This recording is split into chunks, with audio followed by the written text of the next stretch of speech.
Alana here with Naturalana Says, where we talk about emotional intelligence so that we can live our best lives.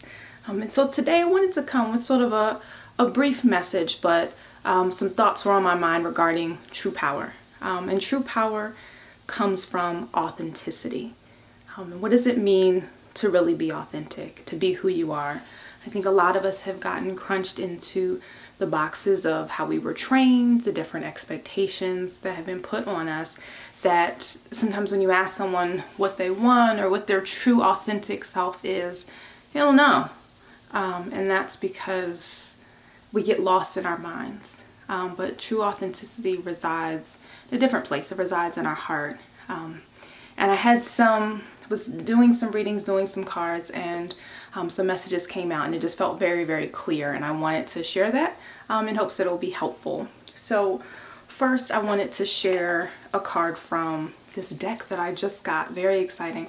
The Voice of Knowledge by Don Miguel Ruiz. The Voice of Knowledge is one of his other books, but he's most famously known for The Four Agreements, which is also an excellent book.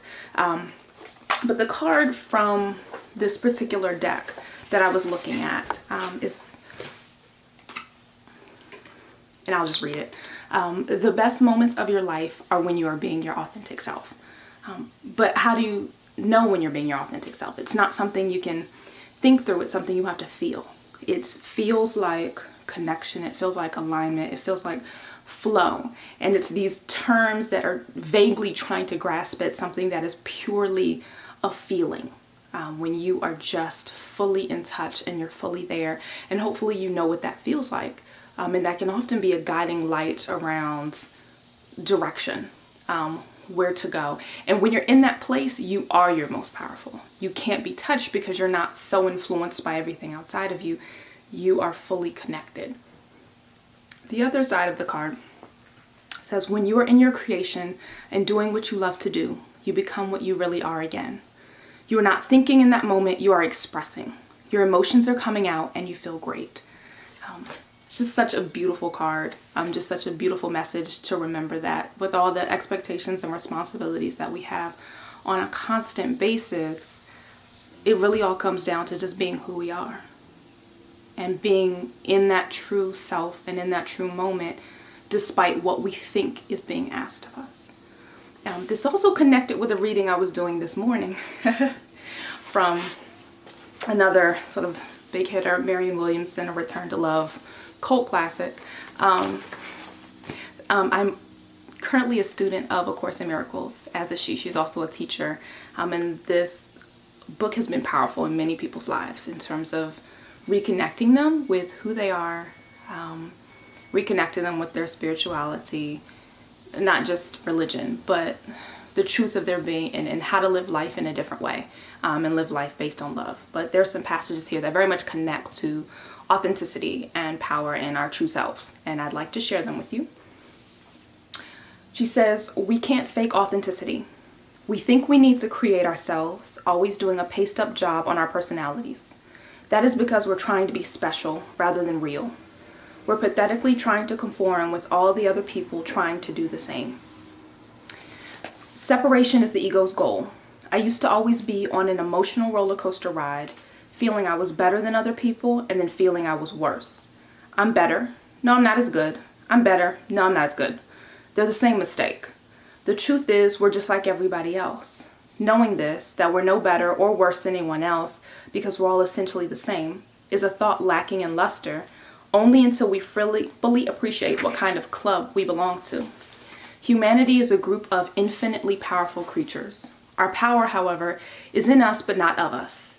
It is God's spirit inside of us that enlightens and enlivens our lives. Of ourselves, we're really no big deal. We're tempted to think that we're more impressive when we put on airs. We're not, of course. We're rather pathetic when we do that. The Course states, grandiosity is always a cover for despair. The light of Christ shines most brightly within us when we relax and let it be, allowing it to shine away our grandiose delusions. But we're afraid to let down our masks. What is really happening here, unconsciously, is not that we are defending against our smallness. The ego is actually, in those moments, defending against God. As I interpret the Course, this is kind of a famous quote, which hopefully you've heard as well, Our deepest fear is not that we are inadequate. Our deepest fear is that we are powerful beyond measure. It is our light, not our darkness, that most frightens us. We ask ourselves, who am I to be brilliant, gorgeous, talented, fabulous? Actually, who are you not to be? You are a child of God. Your playing small doesn't serve the world. There's nothing enlightened about shrinking so that other people won't feel insecure around you. We are all meant to shine as children do. We were born to make manifest the glory of God that is within us. It's not just in some of us, it's in everyone. And as we let our own light shine, we unconsciously give other people permission to do the same. As we're liberated from our fear, our presence automatically liberates others. To me, that's one of those mic drop quotes, like, dang, what are you really going to say on the heels of that? But I do want to wrap it up so it's not just a video of me reading to you, because you can read, but I think those are really powerful passages from her book. But the first thing I want to say is don't let it turn you off to hear words like God and spirit and all of that. It's not in reference to religion. It's not in reference to goodness or badness. It's a discussion of what connects all of us and who we all are, regardless of who we are. And so I know sometimes those words can be very difficult because they can be very triggering, or they can connect you to something. You say, well, I don't believe in God. I don't deal in all of that. But let the concept be bigger than that.